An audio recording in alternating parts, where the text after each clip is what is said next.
The brochure had called it the Celestial Orient Express, 8 lacquered cars stitched behind a silver locomotive that shone like a comet against the late autumn dusk.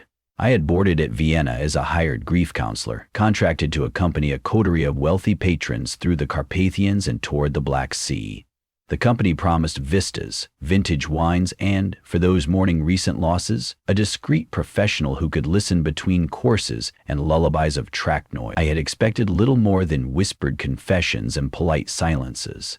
I did not expect the dead to come back. My cabin sat between the mahogany-paneled library car and the spa carriage, a berth soaked in burgundy leather and polished brass.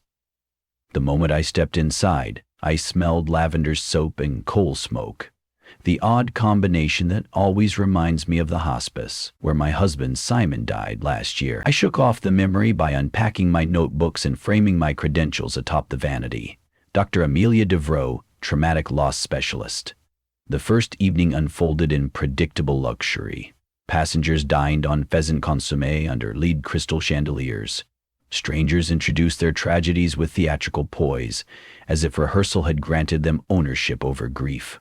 I listened, nodded, arranged follow-up sessions. Midnight approached, while I sipped brandy with a widowed baroness who planned to scatter ashes in the Black Sea. When the steward's clock chimed 12, the baroness froze, blinked, and bizarrely addressed me as though I were her long-lost cousin. I blamed the alcohol, escorted her to her cabin, and retired. I woke to a flurry of knocks. It was barely dawn, the train still climbing into mist. Outside my door stood the Baroness, except she insisted her name was Captain Theodore Finch, retired naval officer. Her voice warbled with genuine confusion. She begged my pardon for intruding on a ladies' compartment. Behind her eyes lived terror, not deceit. Something had fractured inside the night. Throughout the morning, accounts piled in the dining car. A sommelier who now swore he was an American news correspondent. A honeymoon bride who insisted upon the habits and allergies of a 90-year-old agronomist. The staff tried to laugh it off, but nervous side glances multiplied. When I began recording testimonies, a pattern appeared. Each guest retained new memories, new bodies, yet old names had vanished like steam. Midnight had redrawn the passenger list. Near noon, I wove through the corridors to seek the conductor. Strangely, no one could produce a name or cabin number for him. Staff spoke of a voice on the intercom, a silhouette in the crew galley, but no one had met him face to face. The manifest listed a Mr. A. Crozier. His signature looked like a pulse line, jagged living, illegible. Compelled by professional instinct, I arranged a group session in the observation lounge at dusk. 23 passengers clustered among velvet sofas, while Transylvanian peaks rolled past like ink strokes. I explained identity disturbance, dissociation, mass, psychogenic illness. Theories floundered against the simple fact that everyone remembered yesterday as someone else. When the gilt clock over the bar struck 11:50, conversation dwindled to raw breathing. Midnight had become a cliff none dared step from. I told them I would stay with them, document whatever happened. A pianist watched his own trembling hands. The Baroness turned captain, recited coordinates as though plotting an escape route on water. Exactly at the 12 chimes, the universe blinked. No thunder, no light, only a thud like a door settling into its frame. The lounge erupted, accents warped, postures snapped, upright or hunched. A teenager began diagnosing everyone's blood pressure in flawless medical jargon. A stoic diplomat wept for the pet parakeet she suddenly remembered losing as a child. I too felt something tear inside, but my memories anchored. I remained Amelia. Relief flared, then guilt at that selfish flame. Amid the chaos, a tall man turned toward me, rubbing his jaw as though unused to its angles. Gray eyes. A crescent moon scar above the left brow, identical to the one Simon earned falling from our loft ladder. My heart seized. The man opened his mouth, searching for a voice he recognized, and whispered, "Millie?" No one but Simon used that nickname. I staggered into a chair. The face was wrong. This man wore a younger Polish violinist's body, but the inflections, the shy tilt of the head, the faint stutter on consonants, They slashed me open. He reached for my wrist. "It's really you." Panic veered him into apology. "I don't know how I looked in a mirror and it's not me, but inside, every memory. Our wedding on the barge, the stray dog you adopted for a day, hospice." He swallowed. "Last thing I recall is you singing that old Billie Holiday record while everything faded." Passengers milled around, swapping confusions like trading cards. No one noticed my private unraveling. I scoured the improbable. Could mass psychosis implant intimate memories? Could I be hallucinating? Yet his thumb traced the faint burn scar on my wrist the way Simon always did, as if it held Morse code for comfort. We secluded ourselves in my cabin. I quizzed him on details no outsider knew. The inscription we'd hidden under floorboards when we renovated. The recipe for the disastrous lavender pancakes. The secret we never dared tell our families, that we'd once considered running a grief retreat on a canal boat. He answered without hesitation.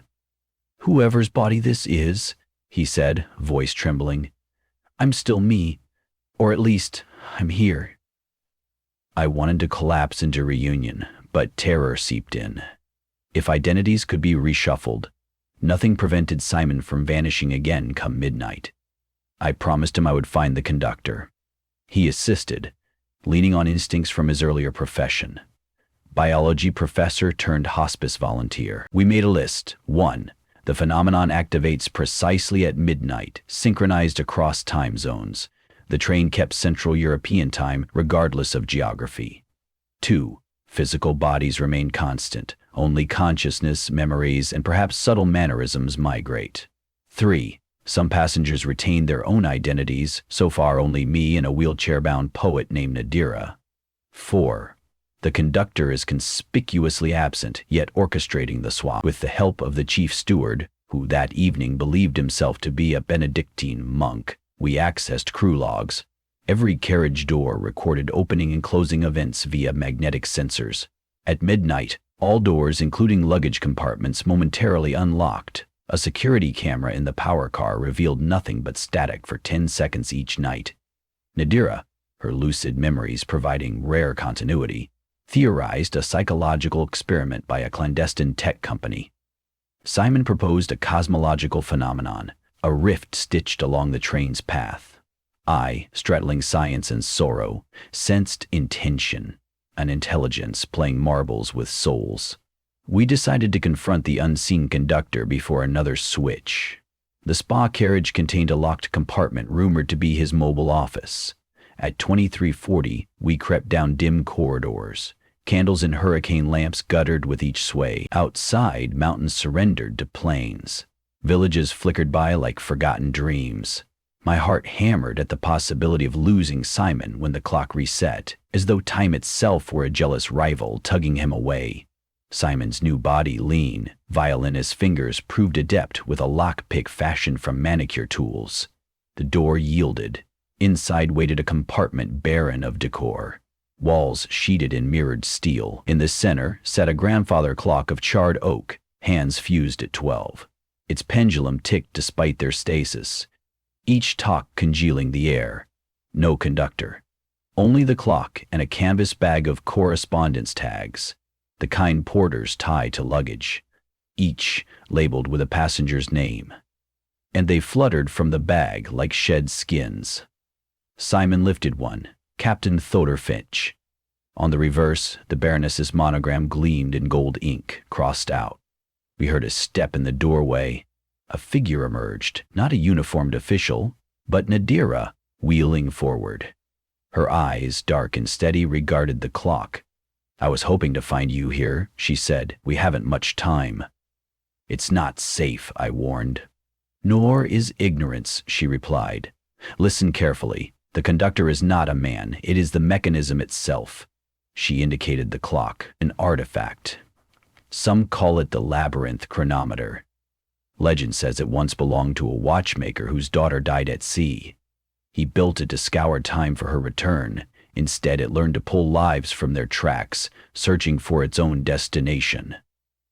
The claim dripped with folklore, yet the clock's frozen hands, an impossible pulse, sent ice through my veins. She continued, "It only travels on rails because that is the path he imagined, endless, guided. The company bought it at auction, thinking it mere eccentricity. Since then, every train that hosts it experiences anomalies." "Why keep it running?" Simon asked. "Investors hope to monetize the novelty," Nadira said, but the phenomenon grew violent. Everyone involved vanished. I am the last. My wheelchair is no infirmity. It is anchored titanium alloy resonant with my pacemaker. Somehow the device protects my identity from the swap. You, Dr. Devereaux, remain stable, because grief roots you deeper than the clock can uproot. She turned to Simon. And you remain because love pulled you back through an open door. My throat tightened. How do we stop it? 3 strikes of a living heart against the pendulum at the precise moment of midnight will reset the chronometer and release every trapped identity. But one must stay inside the compartment when it happens to guide the realignment. That person will be absorbed, deleted, so the others may continue. Her calmness masked torment. She intended to sacrifice herself. I protested, Simon protested, but she raised a hand. I have lived many lives these past nights, stolen from others, never my own. I am ready. We devised a plan for the coming turnover. Simon would monitor the corridor. I would time the heartbeats with a portable ECG stethoscope from the medical kit. Nadira would strike. At 23:59, the 3 of us reassembled before the clock. The carriage hummed like an organ pipe. I slipped the stethoscope beneath Nadira's blouse, listening to the rhythmic murmur. Loob-dub, steady as scripture. She grasped the pendulum's brass sphere, positioned her chest near its arc. Outside the cabin, footsteps halted, an entire flock of them. Voices mingled in confusion as passengers felt the approaching threshold. Simon barred the door with a coat hook. "Hurry," he urged. I counted aloud, 57, 58, 59. Midnight cracked open. In that shred of silence, the carriage lights extinguished.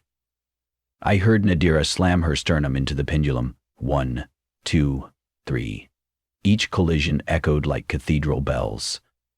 A wind without origin blasted through, flinging correspondence tags into whirling constellations. My lungs seized, ears popped. The metal walls rippled as though breathing, then a hush, thick and velvety. Lights returned. The grandfather clock's hands loosened, sliding to 12:01. The pendulum froze. All tags drifted onto the floor, blank. I pivoted toward Nadira. Her wheelchair sat empty, straps unbuckled.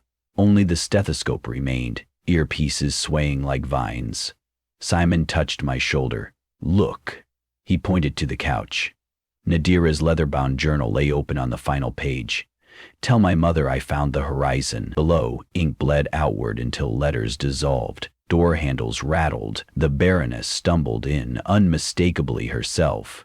The sommelier, the honeymoon bride, each entered, gasping like swimmers breaking surface. Questions tumbled, but relief smothered hysteria. Identities had settled into rightful bodies. I turned to thank the savior who stood beside me, but alarm stiffened my spine. Simon's eyes glazed. He swayed, clutching the edge of a luggage trunk. "Millie!" The vowel warped, sliding into unfamiliar shape. He squeezed his temples as if draining sand from hourglasses. "No," I breathed. I grabbed his hands too late. Recognition evaporated from his face, replaced by the blank shock of the violinist who owned the body.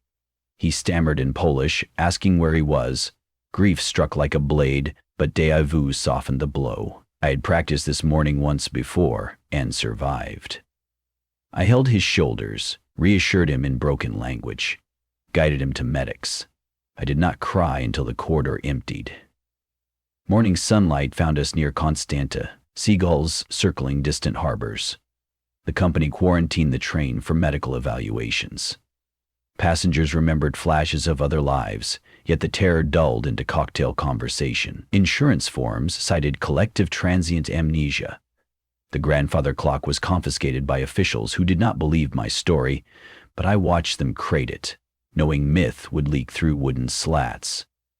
Before disembarking, I visited the spa carriage one last time.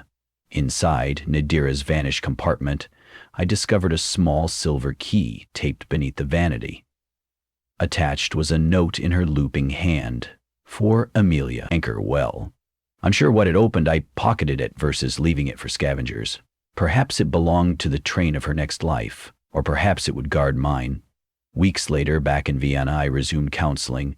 When clients spoke of losing spouses, I felt the bruise beneath my ribs, but also an ember, the certainty that bonds outlive caskets, that names are but coats stitched to different seasons. Sometimes at midnight, I sit by the window, silver key pressed against my pulse, and wait for the rails of memory to hum. I do not pray for Simon's return. I honor that he was granted one last, luminous layover in a borrowed form. Yet some nights I swear I hear distant ticking, an orphaned pendulum, still aching for its maker's daughter. If ever the call comes, I will board again, anchor ready. Love, after all, is a conductor as unstoppable as any train,